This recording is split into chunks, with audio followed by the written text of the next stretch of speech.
Managing your clients in TPS is really simple. I should probably start by saying if you haven't already imported your clients to TPS, you can do that over here if you come down where it says Tools, Find, Import, and Import Clients. And you've got all the information right here on how to do it. There's a video that explains it, and of course if you need help, here's that information right here. You can also import client address details, contacts, work codes, time, payments, and invoices. But let's go ahead and focus back on the client screen. Your client list looks a lot like an Excel spreadsheet. And like an Excel spreadsheet, you can make the columns wider by dragging it like this, or you can bring them back to a little more narrow. You can move the columns around if you want to. If you for some reason want your sort name to be over here on the side of the client ID, you can drag and drop it like that. I like mine how I had it set up before. Right now it looks like my clients are in alphabetical order by client ID, ascending, but maybe I want them in alphabetical order ascending by sort name. So I can just click at the top here, click again, and it switches to alphabetical order ascending by sort name. Let's go over the columns that we have down here. You start out with your 3 dots. If you click on there, you get a drop-down menu. We'll come back to that in a little bit. Under the label column, you'll see some colored dots here. If there is no dot, that's an active client. The red dot, like you see here, shows if they're an inactive client. Yellow means they're on hold, and green is for prospect, and a black dot means they're a non-chargeable client. I'll show you where all that's managed in just a little while. Next, you have their type. If you see this little building icon, that means they're a company or a corporate client. This little person icon here means they're an individual. Then you have their sort name, client ID number, which comes in handy if you number all your clients, the client name, the email, and one of the cool new features is if you hover over the email address or even over the phone number, you can copy that information without ever having to click to open anything. And then you're given a second email. Of course, I just said phone number. Let's move this over. You can also put in a second and third phone number, their address, then the names of your staff managing the client. So the accountant, if one's assigned to them, partner, manager, and other. Group, you might see something here if they're a family group or a group of businesses. Then we have their year end and your primary and AR contacts with these clients. Up top, you can see this drop-down menu here allows you to pull up just your active or inactive or prospect clients, or you can keep it on all like I have it now. And if you have a long list of clients, these search fields might come in handy. You can search for client by name, by email, by address, or by phone number. And if you use any of these and want to clear it and come back to your entire list, you can just click this little eraser icon here and it clears the filters.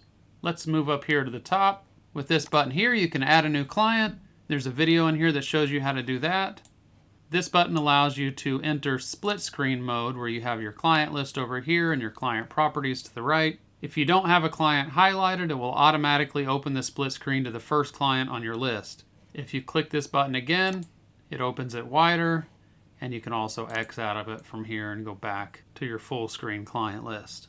Next, we have our filters, where you can filter your list just to see the clients for a specific partner or manager or accountant or category or engagement. You can filter by group or year end. You can filter for just your on-hold clients, your non-chargeable clients, or your clients with no categories assigned to them. The custom fields feature enables you to filter your client list based on specific custom values within the client properties user-defined fields custom tab. You can also view clients that may have been deleted. Keep in mind, viewing deleted clients can only be done here in the client filter. Then of course, once you've put in your criteria up here, you'd click search to apply the filter and run the search with whatever criteria you put up there. Or you can use the reset button to reset or clear the filters, and you have the option to pin the filter. When you click that, it actually pins the filter to the right side of your screen. This enhances the accessibility and streamlines your client list management by keeping the filter screen visible, reducing clicks, and providing easy access to the filters. To get rid of the filter over here and bring it back to your full screen client list, all you have to do is click Unpin Filter. You can also refresh or reload your screen in case someone else in the office has added clients or changed information and you want to pull that info onto your screen. And then in prior versions of TPS Cloud Axis, we had a settings button over here with the rest of this info, but now you can do it very easily right here on the screen. You can click to add more items per page. So right now I'm only seeing 20 clients on each page before I have to click over to like page 2, page 3. If I wanted to bring it down to just 10, I can do that, or I can bring it to 50 if I wanted to. You can see now I only have 2 pages. I'm going to keep mine on 20. With this button here, I can show or hide columns. Right now I'm showing all of my columns, but maybe I don't use email 2, I don't use phone 3 or phone 2, I don't use the other column, and I don't use client ID numbers. You can see all those columns disappeared, making a lot less information on my screen. And of course, if I want to add them back, I just click here and re-click all the checkboxes to bring them all back on the screen for me. And our print data grid button is here as well. This would just allow you to export the grid. So when you click this, you'll download a Microsoft Excel spreadsheet version of what you see here on the client screen. You can move through the pages down here by clicking on the numbers, or move left to right, or all the way back to the first page, all the way to the last page with these arrows. To edit your current clients, you simply click on those 3 dots that I showed you over here and click on Edit. This brings up your client properties. The tabs across the top allow you to edit a client's general information. This is also where you assign a color to each client so they can be easily identifiable on the workflow calendar. It's where you can add a second address or phone number if you need to, or add another email, edit their current one. It's where you can choose who's responsible for handling this client and other administrative information. This is also where you choose if the client is active, inactive, a prospect, non-chargeable, or on hold, which is what controls these colored dots that I mentioned earlier. So that's how you set that up here. So for example, my client Avery Cosmetics right now is green because they're a prospect client. So if I actually land that client and want to switch them over to active, I would do that in the client properties for Avery Cosmetics on their admin tab. I would switch it from prospect to active. Here you can enter their billing info to include automatic billing, add internal billing notes or other internal notes, enter your contacts for this client, add categories, manage engagements, set budgets for engagement work, manage the client's workflow, enter information for the organizations such as banks or insurance companies they work with, and add additional information. You can also check the audit log. And of course, each of these has its own video to show you how to handle that tab.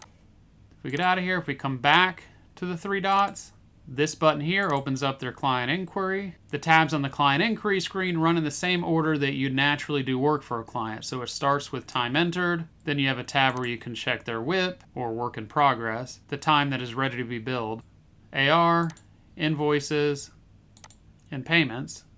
Other options you'll find here are the client log, where you can see the correspondence your employees have had with this client. You can email a client right from in here.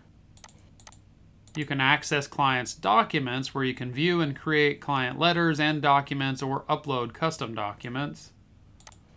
You can see a summary for this client showing their current build, last month build, last year build, and year to date, along with the markups and markdowns for each of these. You can see their total AR, total build, last payment, and last invoice. You can go to the client's client portal with this button here, and you can even clone a client. So if you're adding a client and want them to have all or most of the same properties as one of your other clients, it's easy to clone the client.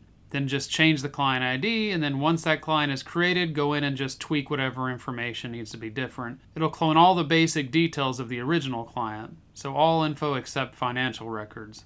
Of course, again, this will have its own video to show you exactly how it's done. And you'll find the option to delete a client if absolutely necessary. TPS now allows you to delete clients that have no AR and restore them in the future if needed. Again, this is only visible using the filter option up here to view the deleted. So make sure you go through all these processes, click on the videos so you can get detailed information on how to complete that task. I should probably add that over here under Tools, where it says Client Utility, right here, this can help you add categories, engagements, adjust billing info, client properties, and contacts for a bunch of clients at once. And of course, you'll find a video here, and when you move on to the next screen, there are more videos that walk you through those steps. And remember, if you have any feedback for us, whether it's something you like, something you feel needs an improvement, or you have an idea for us, hit this button right here that says feedback and let us know. I think that concludes our client screen overview. Thank you for watching.